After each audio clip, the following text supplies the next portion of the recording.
Muy Muchas bien. gracias. ¿Me Puedes escuchan? iniciar. Sí. Esta vez les quiero platicar de algo muy diferente a causa de la pandemia. Entonces, lo primero que les quiero decir es, mi grupo cambió muchísimo en este periodo. Claudia se hizo departamental y se fue con todos sus hijitos, entonces cambió muchísimo de la dinámica que existía en el grupo. Y quienes llevan ahora un papel central son Alejandro y Blanca. Alejandro ha sido instrumental en cambiar muchísimas de las cosas que estábamos haciendo en el grupo. Nos ha traído nuevas preguntas, nuevas maneras de ver las cosas. Ha sido verdaderamente sangre fresca. Estoy muy contento de que tengamos esta colaboración. Y Blanca ha hecho un papel heroico en mantener al laboratorio, ¿no? Sobre todo en el momento que se cerró. Algunos estudiantes dejaron sus proyectos y ella se los echó a cuestas y está sacando todo el trabajo que se quedó tirado. Entonces, a ellos dos en particular les tengo un agradecimiento enorme, ¿no? Porque han permitido que nosotros sobrevivamos y sobreviviéramos además bien. Y Fernando, quien fue en su momento mi estudiante de doctorado, que luego se transformó en, perdón, déjenme aprender a hacer esto ya, se transformó en postdoc del proyecto de SIGOM. Tuve todavía la oportunidad de trabajar con él y en una colaboración con Katy, que fue de lo más satisfactoria. Él ahora ya se encuentra en Suecia, en Nuevos Horizontes. Y en verde están todos mis estudiantes a quienes les tengo también un enorme agradecimiento porque han permitido que el grupo siguiera funcionando y funcionando bien. Y quienes tienen un asterisco en realidad son alumnos de Alejandro. Alejandro se ha encargado de sacar adelante sus proyectos. Y los proyectos han cambiado. Alejandra, por ejemplo, estaba trabajando en identificar el papel de una proteína citotóxica en Lactobacillus helveticus, y su proyecto se tuvo que detener porque las pruebas se estaban haciendo en la Facultad de Química, que se transformó, el laboratorio se transformó en un laboratorio de detección COVID, y entonces pues a ella ya no le hacían caso y todas sus pruebas en cultivos de células se tuvieron que detener. Pero ella, ni lenta ni perezosa, se transformó en bioinformática, no voy a decir instantánea, pero rápida, y empezó este proyecto del cual les voy a hablar parte del día de hoy, ¿no? De filogenómica de bacterias acidolácticas. Rafael López ha estado trabajando ya desde hace años en enzimas enzimas degradadoras de carbohidratos o de modificadores de carbohidratos, en metagenomas de sedimentos marinos. Y esto es un proyecto que viene de las cosas que habíamos hecho con el grupo de SIGOM. Este semestre se incorporó Alberto Segovia, no somos parientes, es una coincidencia.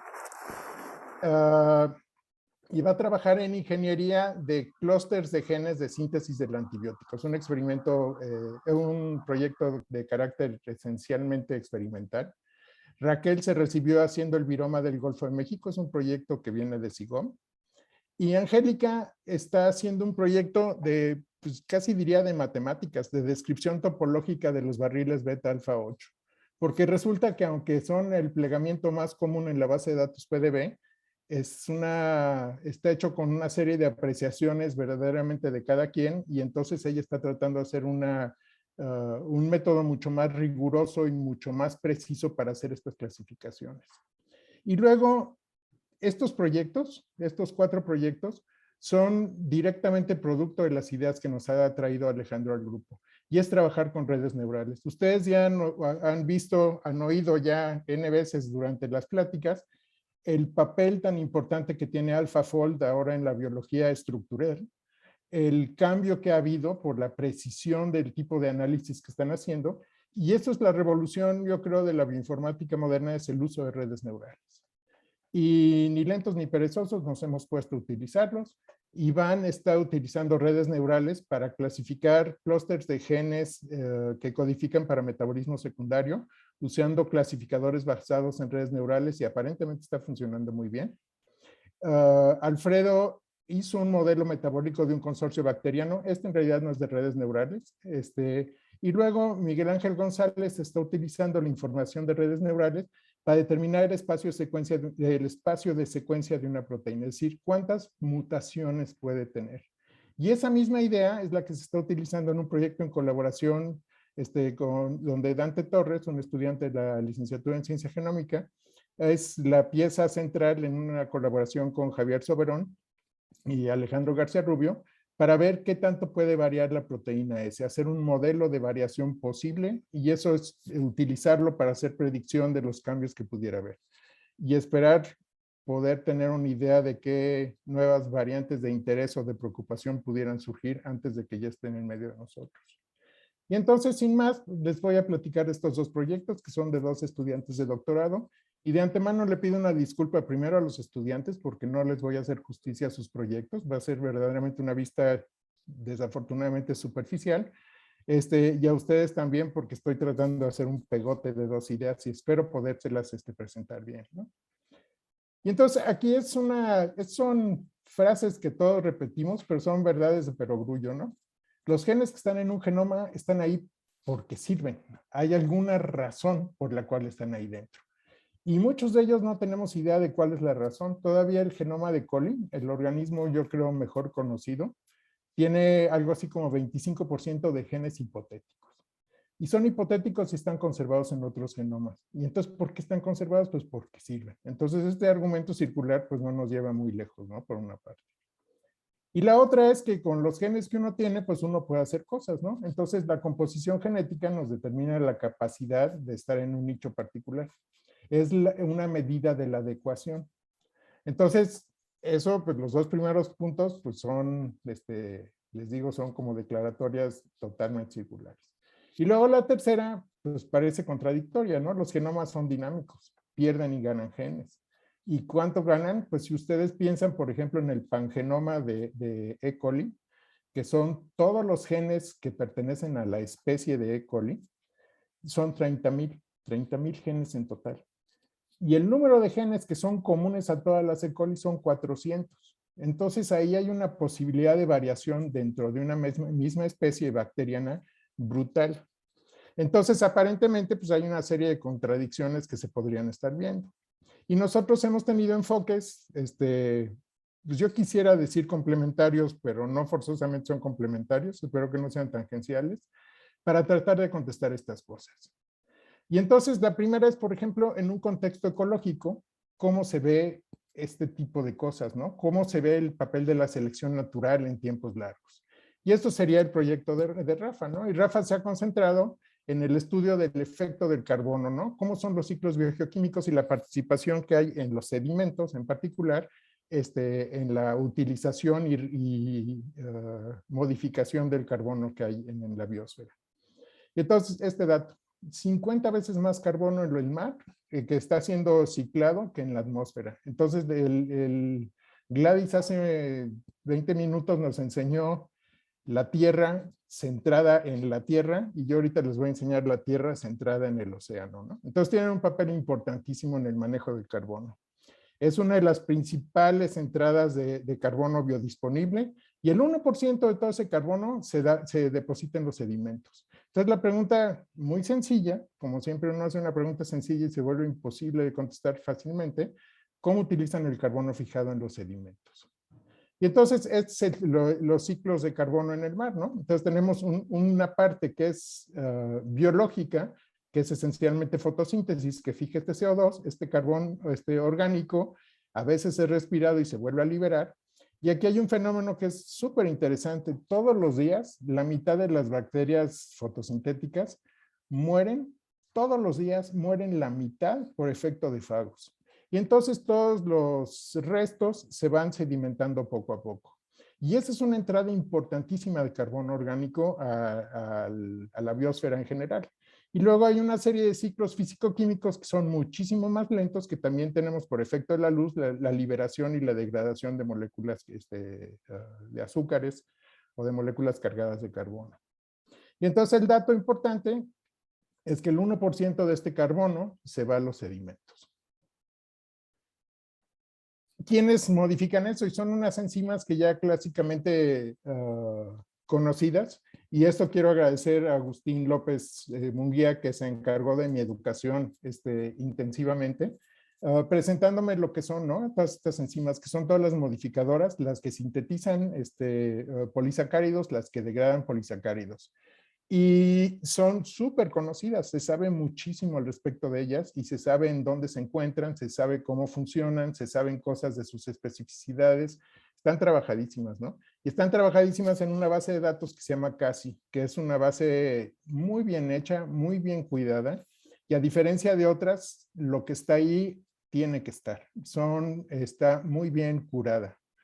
Y está agrupada en familias en función de las actividades que tienen, ¿no? Entonces, actividades de síntesis, glicosiltransferasas y degradación, todas estas, y luego estos módulos de reconocimiento que interaccionan con el papel que tienen estas otras. Y todas estas familias, pues se sabe muy bien dónde están, quiénes son, qué actividades tienen. En muchos casos se conocen sus cinéticas, etcétera, ¿no? Es una base de datos muy, muy bonita.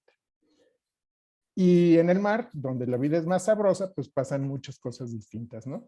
Entonces, pero en el mar abajo, porque nosotros conocemos como la parte de arriba, si estamos aquí, tenemos la plataforma continental, que es donde nosotros como humanos, miembros del IBT, nos movemos principalmente. Pero sin embargo, hay una serie de partes del océano que son muchísimo más profundas. Entonces aquí está pintado hasta 5,000 metros, pero en realidad baja hasta 14,000 metros, ¿no? Bajo el nivel del mar. Y pasan dos cosas. Una, en la plataforma continental hay muchísima más deposición de materia orgánica. Y hay tanta materia orgánica que hay una vida muy activa. Además, hay una serie de aceptores de electrones que permiten tener muchísima reducción. Y toda esta vida se acaba el oxígeno. Entonces, en realidad, esta parte es una parte anóxica. Y más profundamente, donde hay mucho menos vida, mucho menos respiración y sobre todo muchos menos aceptores de electrones, hay muchísimo más oxígeno. Hay más o menos la misma tensión de oxígeno y bastante profundo dentro de lo que es el sedimento. El sedimento en la superficie es diferente que el sedimento unos centímetros o unos metros más abajo. Se sabe que hay vida, se pueden detectar la presencia de bacterias hasta 2,500 metros bajo la superficie de la plataforma, ¿no? Bajo el fondo del mar. Entonces, de que hay vida, hay muchísima vida aquí dentro. Y esto, la gente ha tratado de mapear, y este es un trabajo muy bonito de De Hond, donde él trata de ver cuánto oxígeno existe en realidad en el mar y en qué sitio se encuentra ese oxígeno. Y como ven, las partes más oscuras, las que están pintadas de azul, son las partes más profundas. Y se mantiene esa idea que les enseñé anteriormente. Y lo que está más cerca de las costas son zonas en general anóxicas. Inclusive en las zonas más profundas, lo que ellos miden es que el oxígeno se mantiene a través de la columna de sedimento, y eso depende, entre otras cosas, también del tipo de material que forma eso, ¿no? Entonces, si es algo muy arcilloso, pues eso sí tapa y limita la difusión de oxígeno. Entonces, nosotros queríamos ver si se puede ver una diferencia en quién vive y dónde vive, y el tipo de cosas que hacen, y sobre el tipo de metabolismo de carbono que nosotros pudiéramos detectar en diferentes lugares del mar. Este tipo de trabajo, si nosotros los quisiéramos hacer, serían carísimos, ¿no? Nada más les paso al costo que un día del Justo Sierra o del Puma de la UNAM son $15,000. Y les cobran desde el momento que se despegan del muelle. Entonces, pongamos que van a un día de distancia, ya son $15,000. Un día de estar muestreando son otros $15,000. Y el día de regreso ya son en total $45,000. Es horriblemente caro. Entonces, afortunadamente hay bases de datos muy buenas y Rafa se puso a ver qué información existía en las bases de datos metagenómicas, que es esta base de datos de Environmental que se encuentra en el CBI. Hay una serie de proyectos y él identificó los proyectos más interesantes. Entonces, de las cosas que nosotros poníamos, la primera condición es que fueran secuenciados con Illumina, y había un corte del número de secuencias que queríamos tener para trabajar. Nosotros partíamos de secuencias que teníamos de SIGOM, que habíamos sacado en este proyecto en colaboración de muchos miembros del instituto con gente del CICESE, y también con parte de las secuencias que el CICESE había generado en sedimentos del Golfo de México. Estas, digamos, son mexicanas, son parte del Golfo de México en la parte mexicana. Y se puso a ver qué más había, ¿no? Entonces, por ejemplo, hay un estudio metagenómico de una corriente que está frente a África, que se llama la surgencia de Benguela, que hicieron los del ETH en Suiza. Había muestras de sedimento de Corea del Sur que también cubrían al Ártico. Unas muy interesantes que hicieron de la Universidad de Uppsala, de una parte que se llama el Castillo de Loki, Y esto es muy importante porque ahí encontraron una fila totalmente nueva de arquea, ¿no? Ahí están encontrando un nivel de vida muy interesante, de profundidad en el árbol de la vida muy interesante, porque cerca de esto hay muchas ventilas termales en el fondo. Entonces es una cosa que tiene una riqueza gigantesca, ¿no? Luego están estas de Caltech, de los que se llaman Hydrate Ridge, el norte, que son partes donde hay emanaciones de petróleo. Luego hay sedimento del Pacífico, la cuenca de Guaymas, que está súper trabajada por muchísima gente. Otra, emanaciones de hidrocarburos, por el, ¿cómo se llama? Marine Biolabs, los australianos, Scripps, etcétera. Estas 37 son los que nosotros consideramos que eran las más interesantes y cubren de 0 a 8,000 metros de profundidad. Y la profundidad de la muestra es de 0 a 2 metros de profundidad. Entonces, desafortunadamente, no es un set que uno quisiera tener donde tiene las cosas perfectamente controladas. Las anotaciones son bastante variadas porque la gente estaba tratando de contestar cosas distintas. En particular, por ejemplo, estos de Woods Hole estaban interesados en ver virus, etcétera. Entonces, no anotaban todo lo que se tenía que anotar. Y entonces Rafa tenía que encontrar y identificar un método que nos permitiera ver, pues iban a ser de mucho oxígeno, de poco oxígeno, de una zona reducida o no reducida, etcétera. Y lo primero es que los datos de reducidos son imposibles de tener, entonces nos deshicimos de ellos. Si vemos quién vive ahí, por ejemplo, las arqueas, pues tenemos patrones que no podemos entender muy fácilmente lo que es, porque el nivel de resolución es demasiado alto. Estamos viendo a nivel de clase. Entonces ahí ya no tenemos la posibilidad de saber realmente qué género son y qué estarían haciendo. Mismo pasa con bacterias, ¿no? Tenemos una resolución muy pobre. Y además tenemos muchas que no sabemos qué son, entonces tenemos poca manera de estar resolviendo eso, inclusive a niveles tan profundos del árbol de la vida. Si tratamos de anotar las secuencias, lo que vemos es que sí, hacen todo. Entonces ahí no tenemos una resolución que nos diga, pues estamos teniendo una anotación de metabolismo muy fina. Lo que sí distinguimos es la zona, las que serían, que sabemos que son anaeróbicas de entrada, de las que serían aeróbicas. Bueno, pero pues entonces lo que nos dice eso es que no sabemos nada. Entonces Rafa trató de hacer una correlación para ver nuestras muestras que no estaban anotadas, cómo se podían anotar. Entonces algunas que sí eran claramente anaeróbicas, pues las podía poner en función de la profundidad, por ejemplo, o del número de secuencias que podía haber de ciertos genes que pudieran ser control. Y lo único que vemos es que todas las muestras parecen ser más bien aeróbicas. Están en la zona donde están las que están claramente aeróbicas. Entonces, estamos trabajando con un set de secuencias de metagenomas que serían claramente aeróbicos, que son todos estos, y una serie de grupos de control que serían claramente anaeróbicos. Si tratamos de ver quién vive dónde y tenemos marcadores que son específicos, por ejemplo, de bacterias aeróbicas o anaeróbicas claramente, lo que se ve es una diferenciación muy buena. Las anaeróbicas efectivamente están en la zona anaeróbica y las aeróbicas, claro, las estrictas aeróbicas también las encontramos en el lugar correcto. Bueno, aquí es todo el grupo de las alfa-proteobacterias. Y lo mismo pasa con arqueas, tenemos este mismo tipo de distribución.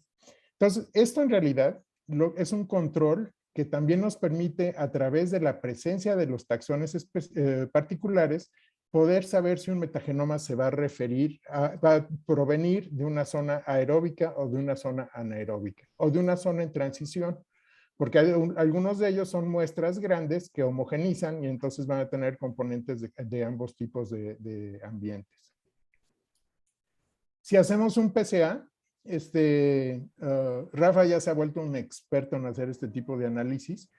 Se ve una distribución y una separación muy buena y lo que podemos ver entre los diferentes marcadores que tenemos, por ejemplo, es la presencia de perturbaciones antropogénicas o de las emanaciones de petróleo que podrían ir de la mano. Sería la principal perturbación que se puede observar en el mar.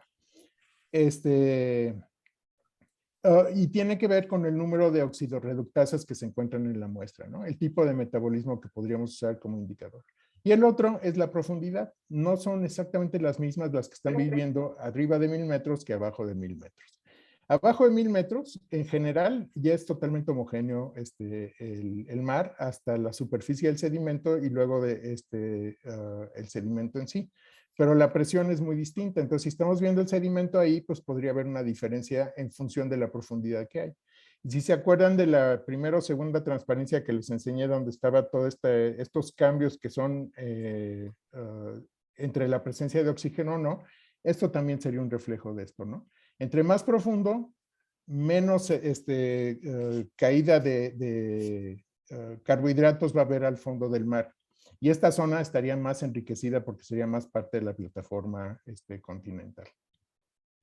Si vemos qué enzimas se encuentran ahí dentro, lo que se ve es que también hay una diferenciación en qué familias de cazimas se encuentran en cada lugar en particular. Y esto nos habla entonces de que hay una distribución específica de estas enzimas en función del sitio donde están encontrando. Y esto podría ser por dos razones. Una, porque fueran los metabolismos que hubiera. Entonces, por ejemplo, Rafa anota lo que son las cazimas extracelulares y estas las podemos llamar extracelulares porque se pueden detectar péptidos líderes de exportación en cada uno de ellos, ¿no? Con un programa que se llama SignalPEC, que es el estándar para estas cosas. Se ve la misma distribución. Entonces, tienen metabolismos similares, pero tienen identidades catalíticas aparentemente distintas. Y entonces, si uno analiza qué es lo que se está viendo y cuál es la distribución de estas enzimas, lo que se ve es que hay una homogeneidad en realidad sobre el tipo de actividades que estamos viendo. Las que son de una familia en particular, las que fueran de síntesis, pues se encuentran por todas partes. Lo que hay sobre todo es mucha más módulos de degradación. Entonces, haciendo estos análisis del EFSE que enriquecen cuáles son los que están marcando, una de las cosas interesantes que ve Rafa en este momento es de que hay familias que hacen la misma actividad, que son, por ejemplo, glicosiltransferasas, que son claramente anaeróbicas y otras que son claramente aeróbicas. Entonces, es la misma función, pero codificada por familias que van a ser felices en el oxígeno y otras que no lo serían en el oxígeno. Igual los módulos de pegado a carbohidratos, igual los módulos de degradación. Entonces lo que vemos son dos metabolismos, uno que estaría especializado en la parte anaeróbica y otro que estuviera especializado en la parte aeróbica, sin embargo son las mismas actividades. Entonces ahí hay una selección para que estén haciendo las cosas, estén haciendo las mismas cosas, pero de maneras distintas. Y eso es lo que Rafa en este momento está Perdón, tratando. Lorenzo, te quedan 4 minutos para finalizar tu presentación antes No de me tus 5 minutos de digas. preguntas. Voy rapidísimo. Sí, te lo anticipo. Entonces, Dale. sí. Entonces, Rafa lo que está tratando de hacer es anotar todas estas secuencias para poder ver qué bichos son los que están haciendo cada una de estas cosas. Y está haciendo dos cosas. Una, anotar taxonómicamente las secuencias y la otra, hacer estos genomas armados que les platiqué hace 2 años, los MAX famosos. Y entonces, pues vemos que en el mar las cosas son bastante estables. Entonces, quiero platicarles muy rápido cómo, y esto le pido una disculpa a Alejandra porque no es justo para ella, qué pasa en un contexto de domesticación. Entonces, escogimos a las bacterias acidolácticas, que tienen su punto común es la producción de ácido láctico como producto final de la fermentación de azúcares, y una de las cosas que se ve es que es una familia muy variable. Hay 261 especies en el género Lactobacillus, y es un género súper variable. El tamaño del genoma es de 1.3 megabytes hasta casi 5 megabytes. El contenido de GCs cambia por todas partes, ¿no? Entonces tenemos muchísima variedad. Ale agarró todos los genomas de la familia Lactobacilliae, que son 23 géneros, hizo un árbol filogenético con un sistema que se llama MASH, que mide el contenido génico, y una de las cosas que vio es que los lactobacilos están divididos en 2 grupos, lo cual no hacía sentido, porque se supone que es el mismo género, y este dato dice que son 2 géneros diferentes. Sin embargo, si ella hace un árbol de máxima verosimilitud, que es un árbol donde se comparan 400 genes, lo que se ve es que sí están agrupados, aunque son 2 clústeres diferentes de genes. Pero sí es el mismo género. Entonces, este dice no es el mismo género y este nos dice sí es el mismo género. Ella analiza, por ejemplo, cuál es el contenido de GC que tienen estos, y se ve que del Brookie, el grupo que nos fuimos concentrando, es un grupo que tiene un contenido GC diferente a todos los otros. Y eso pues también es una cosa rara porque evolucionó en una dirección distinta. Y una de las cosas que quisimos ver era si había una cointeracción de estas bacterias que han sido domesticadas en el sentido que son las que llevan a cabo, por ejemplo, iba a decir la síntesis de yogurt, la fermentación del yogurt y de chorizos y de muchísimos alimentos fermentados, si hay una adaptación particular a hacer ciertas cosas o si hay generalistas de ciertas especies que pueden estar metidos en diferentes tipos de fermentación y si uno trata de hacer una correlación entre el medio en el que se encuentran domesticados, como por ejemplo la presencia de GC y cosas del estilo, y no se ve una liga para nada. Entonces, por ejemplo, el contenido de GC no tiene que ver con el medio particular en el que se está utilizando. Y si vemos la distribución, por ejemplo, del Brookie, se encuentra en muchos sitios diferentes. Se encuentra tanto en leche, se encuentra en insectos, se encuentra en vida libre. Entonces, son organismos que tienen la capacidad de ocupar nichos muy diferentes. Y hay otros que, al contrario, solamente se han encontrado en ciertas condiciones, ¿no? Que están muy asociados muy fuertemente a ciertos nichos. Y del Brookie había sido, se reportó que es una especie que está asociada a vertebrados. Asociada a vertebrados que sí que se encuentra en la leche, se encuentra en el intestino, se encuentra ligada en ese sentido. Y en Bulgaria, que es la zona de origen del yogurt, lo que lograron encontrar es que del Brookie se puede aislar en plantas también. Entonces, la idea de esto es que esta sería una bacteria que originalmente era de plantas que invade un nuevo nicho. Las plantas son mucho más viejas que los mamíferos. Entonces no hacía mucho sentido que hubiera una especie que se asocie a algo que es una novedad evolutiva. Y lo que nos invita a pensar es que son bacterias que están ocupando nichos mucho más antiguos que ahora tienen la capacidad de invadir un nuevo nicho, ¿no? Que sería la leche. Si hacemos un pangenoma de todo el género, lo que vemos es que hay un clúster de genes muy pequeño que sería común a los diferentes géneros que tenemos aquí dentro. Y luego tenemos una enorme variedad de lo que sería lo que se llama el cloud, el número de genes que serían únicos por genoma. Analizando, nosotros podemos buscar si hay genes que serían de plantas o de vida libre, del tracto gastrointestinal y de lácteos, ¿no? Entonces, ¿por qué? Porque estas bacterias se supone que son excelentes probióticos y prebióticos y entonces que se quedarían a vivir en nuestro intestino y todos seríamos muy felices y sanos.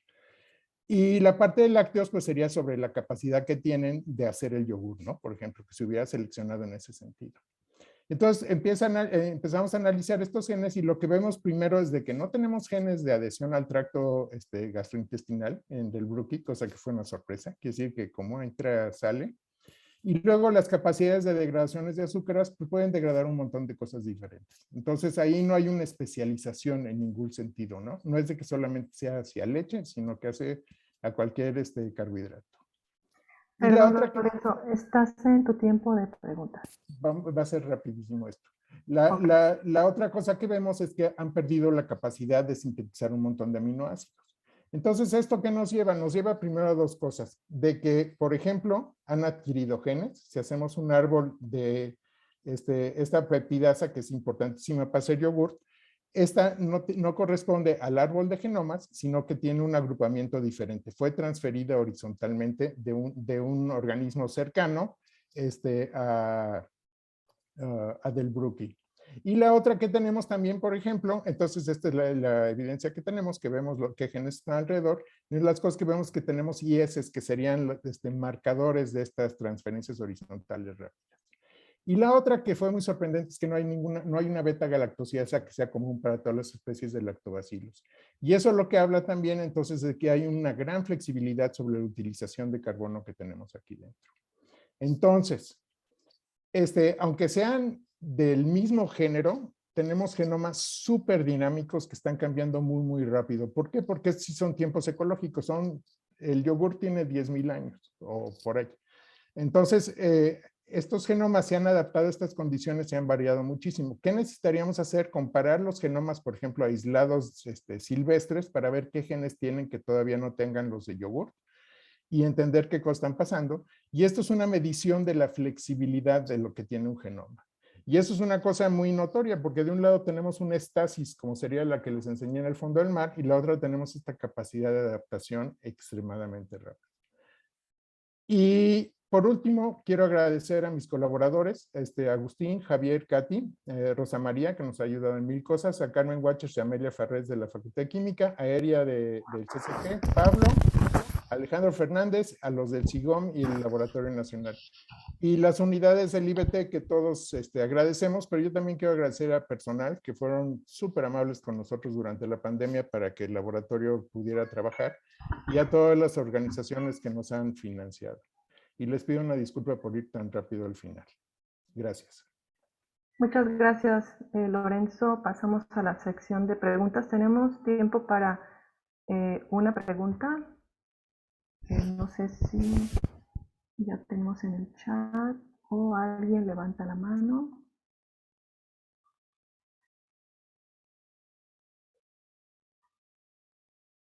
Bueno, creo que Lorenzo, desafortunadamente No hay problema. tenemos que continuar.